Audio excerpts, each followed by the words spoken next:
আবার বুক ফলিয়ে নতুন করে আরম্ভ করবে। তো ওইটা যেহেতু সাক্ষ্য প্রমাণ যদি হয়েছে, তোরে যদি একটা বিচার করে দিতে পারতেন, মাগোরার লোকজনের স্বপ্ন দোষণ হয়ে যেত। হ্যাঁ,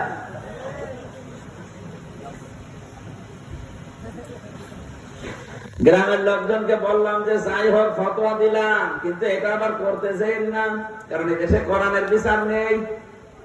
এই বিচার যদি আপনারা নিজের হাতে তুলে নেন, তাহলে পুলিশ আবার আমারে ধরে সংসার করবে। এরপরে খুব বেশি হলো মনে হয় 7 দিন পরে আমারে পুলিশে ধরে নিয়ে গেল, একটা মামলা ছিল। 3 বছর পরে জেল থেকে বের হলাম। গ্রামে এসে দেখি গ্রামের লোক 2 ভাগ।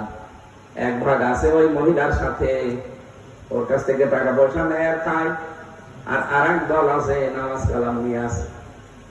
বাড়িতে যাওয়ার পরে ওরা এসেছে দেখা করার জন্য, কিন্তু ওই যে যারা আল্লাহর ওলি এরা আসে না। কি হয়েছে আপনাদের?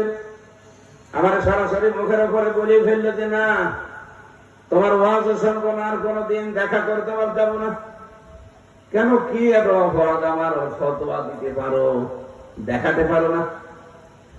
আমি দেখি আমি মরবো।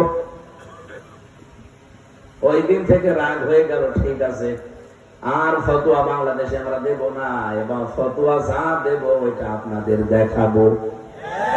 আর দেখাতে হলে 151 জন সংসদে যাওয়া লাগবে, কোরআন বুকে নিয়ে কথা বলা লাগবে। আপনারা তো এই লাইনে এনেছেন আমারে, আমি তো আসতেও চাচ্ছিলাম না। এখন আমি আসতাম আর অনেক পরে, আপনারাই নিয়ে আসলেন। এবার নেন ঠেলা।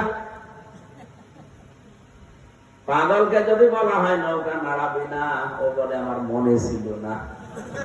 আপনারা মনে করে দিয়েছেন। এবার আমরা মাথায় গামছা বেঁধে গেছি। 151 জন ইনশাল্লাহ বাংলাদেশের সংসদে কোরআন এবার বুকে নিয়ে যাবে।